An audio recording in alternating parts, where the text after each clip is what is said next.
Good morning, students. Today is the part 4 of human reproductive system or human reproduction, chapter 3rd of plus 2 biology. In the previous part 3 lecture, we have already covered about the spermatogenesis. Spermatogenesis is the process of formation of, you can say, sperm, and then oogenesis is there. The oogenesis is the process of formation of egg. Start our first topic. It is a continue part of last lecture. This is the continue video of the last lecture, spermatogenesis. So this is a flow chart that will properly explain about the formation of sperm and what are the various hormones that are responsible for the uh, formation of sperm. Hypothalamus release an hormone known as GnRH. Hypothalamus release an hormone GnRH. Very important flow chart for your board exam as well as for your competitive exam. GnRH. GnRH is gonadotropin releasing hormone. In the plus one class, you have heard about there are two type of hormone released by hypothalamus. First category is releasing hormone and second category is inhibiting hormone. So GnRH, gonadotropin releasing hormone, is the hypothalamic hormone. Then it will act on anterior lobe of pituitary gland, and pituitary gland release gonadotropins. Gonadotropins are of two types, FSH and LH. FSH is follicle stimulating hormone, LH is luteinizing hormone. Follicle stimulating hormone, follicle means cell, follicle means cell. So follicle stimulating hormone will target on Sertoli cell. Where are Sertoli cell present? Sertoli cell are present inside the seminiferous tubule, in the ovary, in the testes. In the testes, there is a seminiferous tubule is present, and inside the seminiferous tubule there are two type of cells are present, the Sertoli cells and the germ cells. The lining of, you can say, seminiferous tubule contain two layer, the Sertoli cells and the germ cells. So follicle stimulating hormone will act on the Sertoli cells, and Sertoli cell will release some type of hormone and the chemical factors that are necessary for the formation of sperm. Whereas luteinizing hormone, LH hormone, will act on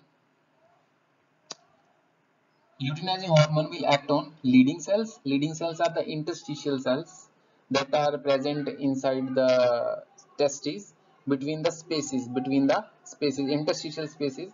There are some leading cells are present.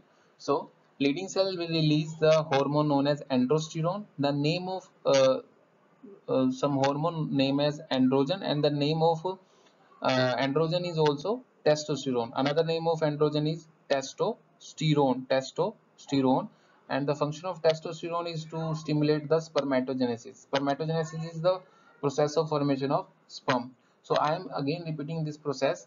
GnRH is released from hypothalamus. It will act on anterior lobe of pituitary gland. Anterior lobe of pituitary gland will release gonadotropins, FSH and LH. LH will act on leading cell, and it will leads to formation of testosterone, and this testosterone stimulate the spermatogenesis, and FSH will lead to formation of, you can say, FSH will target on Sertoli cell, and Sertoli cell will leads to release certain factor. So next,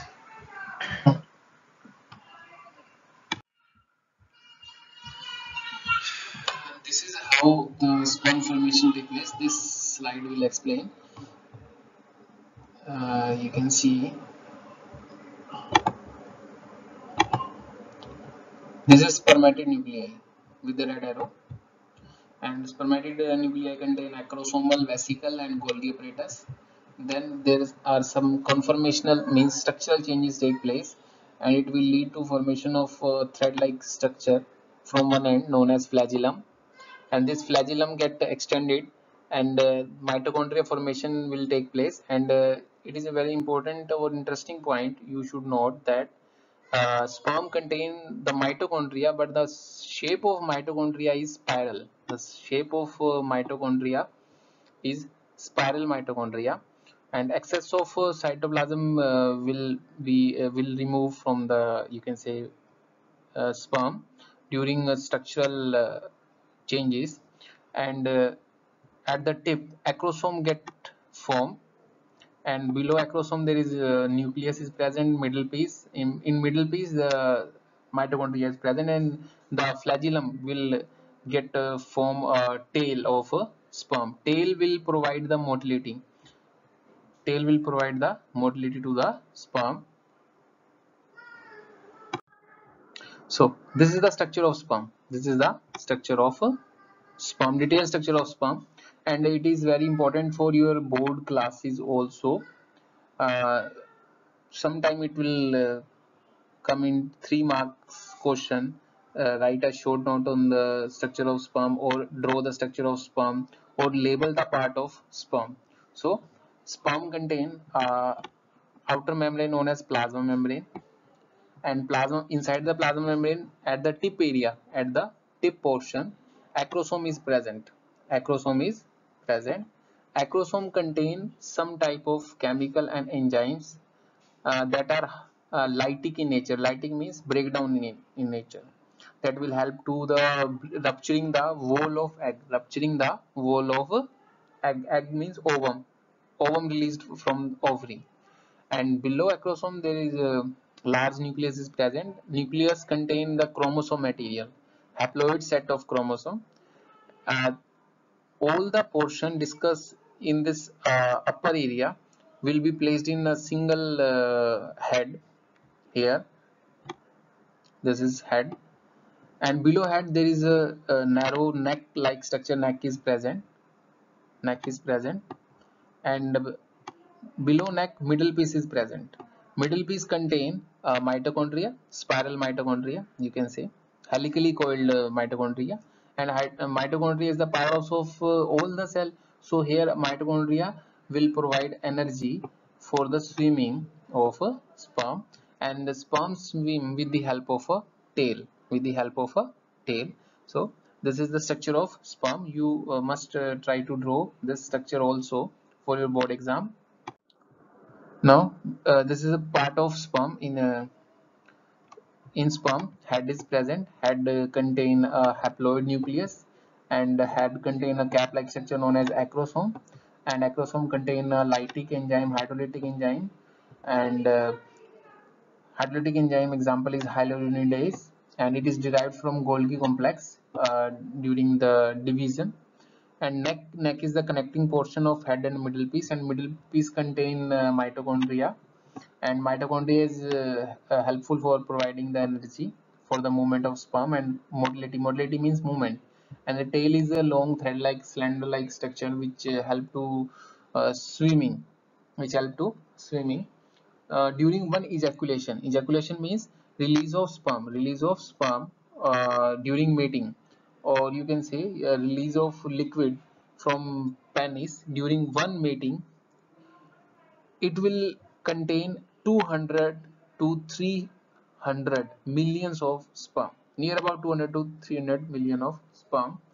And it is very important point to note down that out of 200 and 300 million sperm, 60% must have proper shape. 60% of 60% of 100 million sperm. Out of this number, 60% must have proper shape and structure, and out of 60%, out of this 60%, 40% have the highly motility power. Means this sperm will have to highly motile. Highly motile. Next. Now oogenesis. Next topic is oogenesis. Spermatogenesis is the process of formation of sperm, and oogenesis is the process of formation of egg. So oogenesis can be defined as it is a formation of haploid ovum from diploid cell. Means diploid oogonia cell will form a haploid ovum inside the ovary. It is known as oogenesis, and oogenesis starts at the embryonic period, embryonic developmental period. So These are the sequences, or you can say this is a flow chart of oogenesis. First is oogonia. Oogonia is a mother cell, gamete mother cell, which is diploid in nature. Or at birth, when a female baby girl, means when a baby girl is when a baby girl birth take place, the baby girl contain million of oogonia, million of oogonia in the ovary. Then oogonia will convert it into primary oocyte, and primary oocyte form by meiotic division.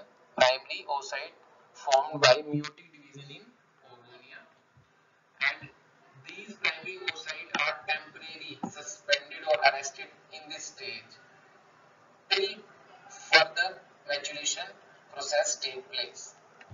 Then primary oocyte will convert it into primary follicle. Primary follicle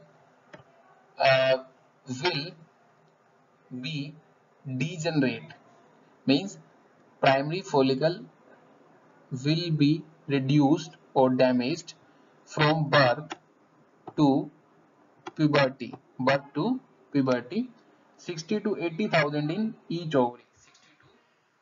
60 to 80,000 in each ovary, means at the time when the female is sexually mature, then each ovary contain near about 60 to 80,000 of primary follicle.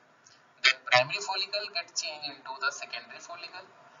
Uh, the difference between primary and secondary follicle is that secondary follicle contain more surrounding cells, more layer of cell, and more granulosa cells are there. You must note this.